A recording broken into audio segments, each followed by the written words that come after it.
On June 12, 1975, the Pleiadians directed Eduard Meier to the location where he would succeed in taking this remarkable 8mm movie footage. By comparing the size of known objects to that of the UFO, the approximate diameter appears to be 7 meters. Here the beam ship can be seen to float up and down in a gentle manner.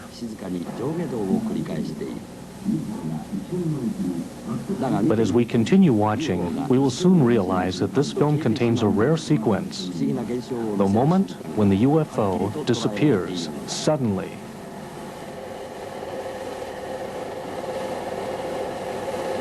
Beautiful craft.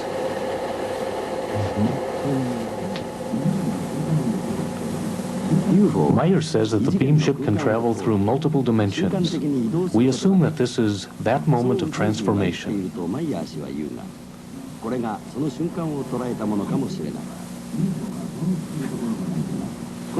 In this segment, not only does the craft disappear, possibly to another dimension, but it also returns.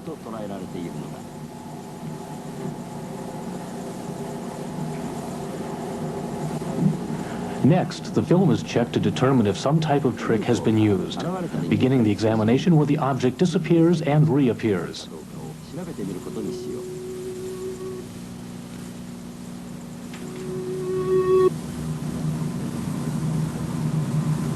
Now, examine the film frame by frame.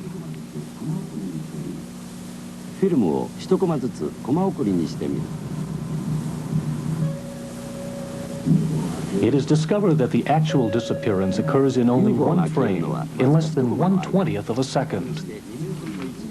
After extensive analysis was completed on this segment of the film, it became clear that there was no trickery involved. Now, examine the exact moment that the UFO reappears. This time as well, there is no detection of trickery.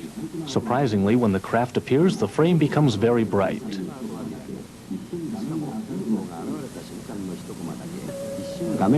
This means that there is some type of energy affecting the film itself. It occurs within 1/20th of a second, the exact time required for the ship to reappear.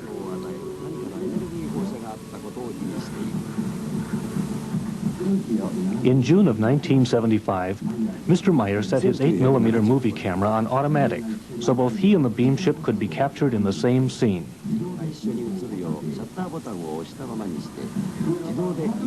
Meyer explained that this is the location where he sat to wait for the craft to appear. Meyer took great pains to create this scene as he wanted to establish proof that he was indeed having contact with the Pleiadians. His method? Arranged to film he and the beam ship simultaneously. And then the second time I was sitting here. During the first few moments of this segment, the craft is not visible because the NTV video camera that filmed off of Meyer's original 8mm footage has a smaller viewfinder. The zoom work is being done by the Japanese video crew.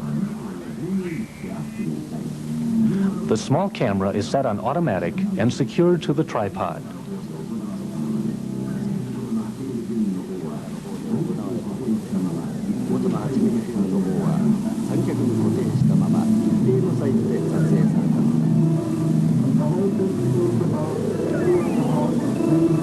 The whole picture goes about 2.5 or 3 minutes. The beam ship can clearly be seen floating silently and gracefully while posing overhead.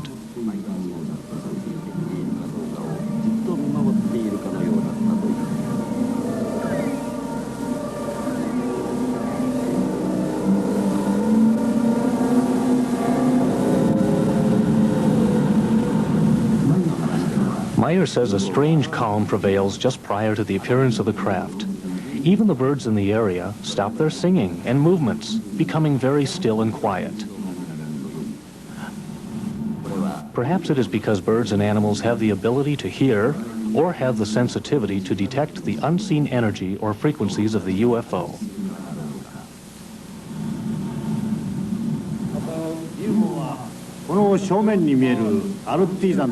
Meyer shows Yowie the location where the beam ship first appeared and explained that it moved from left to right, right to left, and then back again left to right. The beam ship can be seen hovering above the mountain at Hassenbo. Then suddenly the ship begins to move. Closely studying the movement of the craft, it seems possible that the object is suspended on a string, perhaps connected to a long pole. But carefully watch the branches of the tree, which is to the right of the screen. It is obvious that the wind is blowing fiercely. But the beam ship remains perfectly still. This observation leads us to believe that the ship is not a small model suspended by a string. If the ship were suspended by a string attached to a pole, a different form of movement would be seen. The beam ship can be seen to stop in midair, without any form of hesitation and no wind-related movements. If the object were a model suspended in some manner, it would react much differently in a strong gusty wind. This ship stops and does not waver. When the beam ship begins to move, it sails smoothly without any hesitation. This indicates that there is no physical obstruction of any kind.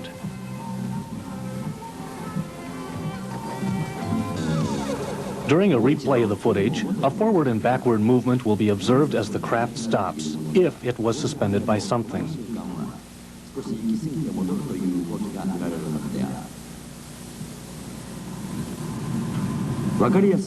For convenience sake, lines will be drawn where the ship stops and where it begins moving, affording the observation of any unusual wobbling or swaying.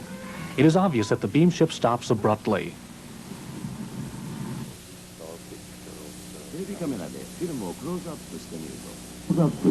Zooming in on the beam ship, one can see a light, possibly some type of energy, as it begins to move. The understanding of what this is, or could be, is limited. Only theories exist.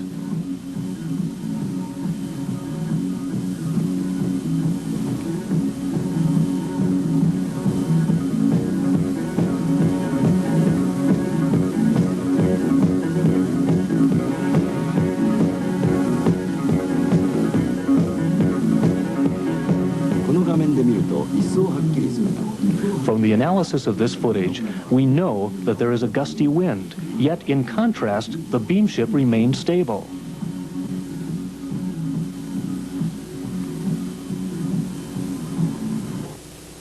Meyer 氏はこの時、不自由な片手でズームレンズを操作し、UFO をク At ローズア this ップしよう time, と。Meyer was using the zoom lens on the 8mm camera. A difficult feat for a man with one arm, and the reason for the lack of centering in the viewfinder.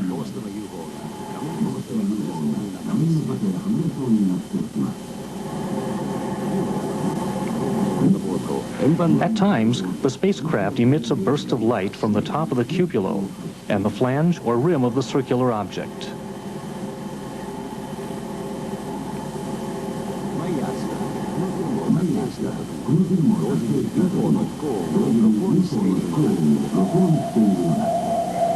While filming this segment, Meyer recorded the sounds of the beam ship, as indicated by the Japanese subtitles.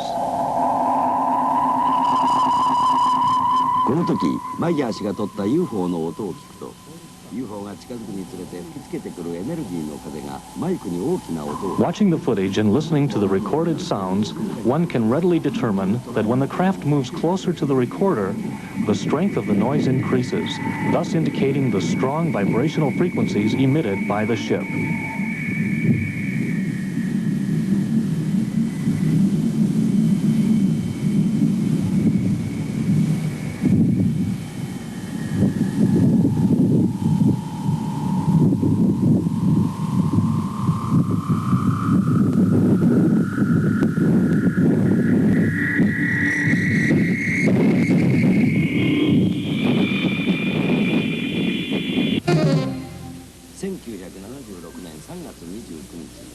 On March 29, 1976, Meyer took this outstanding series of photographs of 3 beam ships hovering over a wide valley near Bachtel-Hornli. It is an extreme rarity to capture 3 UFOs in the same photograph, especially with the clarity of these. But to Meyer, this remarkable photography had become commonplace.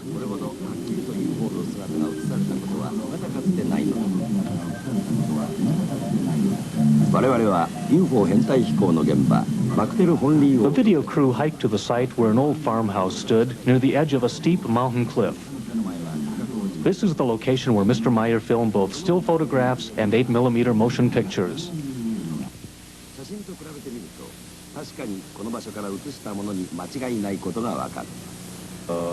No. Meyer remembers that when he first arrived at the site, he was nervous, excited, and wanted to begin the experience immediately. Then, without warning, the beam ships arrived.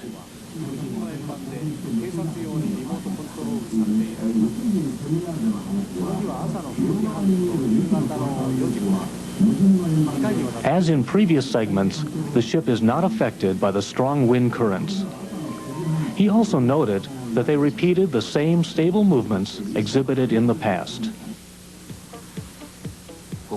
In the lower part of the screen, automobiles can be seen traveling on this major thoroughfare. Meyer captured the same scene with one addition: a UFO hovering overhead. This amazing footage captures known objects, cars, and an unknown object, the beam ship, on the same frame.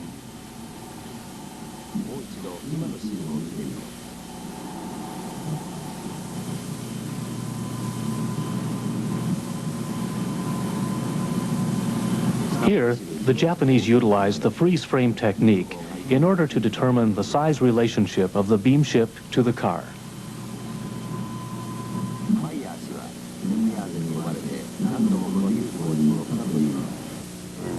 This 1979 NTV footage shows the site where Meyer shot his 1975 sequence of the beam ship hovering near a farmhouse. As this footage dissolves to Meyer's original film, note the beam ship beginning an aerial display above a large tree which once stood near the farmhouse. Meyer recalls that he was guided telepathically to the location and that the weather was bad. Snow and rain fell throughout the day. Once again, the erratic movement of the craft gives the appearance of an object suspended by a string or wire.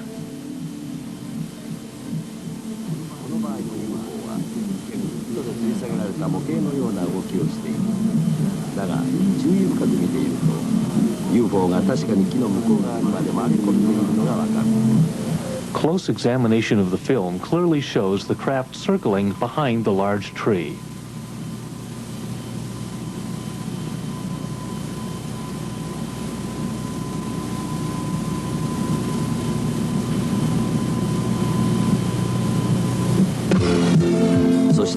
When the size of the beam ship is compared to that of the tree and the house, it becomes obvious that due to its size, it would be impossible to suspend with strings or wire.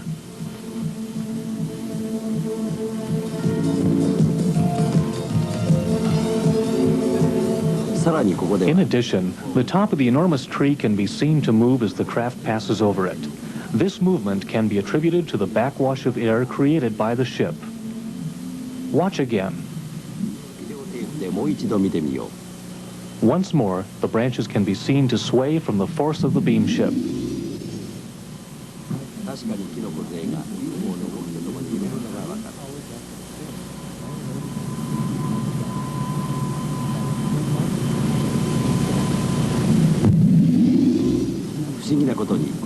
Mysteriously, within 3 hours after the filming, Meyer noted that the tree began to die. Inside of 3 months, the tree was gone, leading to the conclusion that perhaps the electromagnetic radiation or energy contained some harmful elements that might have killed the tree. This segment clearly illustrates that the Pleiadian beam ships are capable of transcending dimensions at will. Watch closely. The craft is seen hovering in the upper portion of the screen. Then suddenly, it will literally jump down to a point just above the knoll in the lower center of the screen.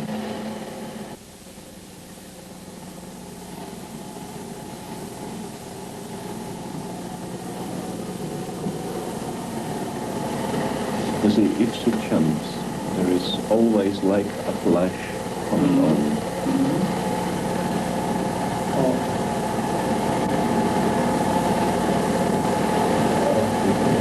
And sometimes sometimes I got UFO がこのような瞬間移動をするとき、なぜかわかりませんが、私の体に一瞬電気のようなショックを感じるんです。 why I don't know. Now we will examine the film frame by frame. Analysis failed to detect any alteration or trickery in the film. At the moment of the dematerialization, or jump, the scene becomes very bright, unreasonably bright. Could there be a correlation between Meyer feeling an electrical shock during the contacts and the film becoming brighter? Now, analyze the beam ship's dematerialization scenes we reviewed earlier. 3 frames prior to the disappearance, a green exposure is observed in the lower part of the scene. The same phenomenon occurs within 3 frames of the return of the craft. It is believed that this film indicates that the beam ship is emitting some sort of energy within 3/20ths of a second, just before the ship dematerializes or rematerializes.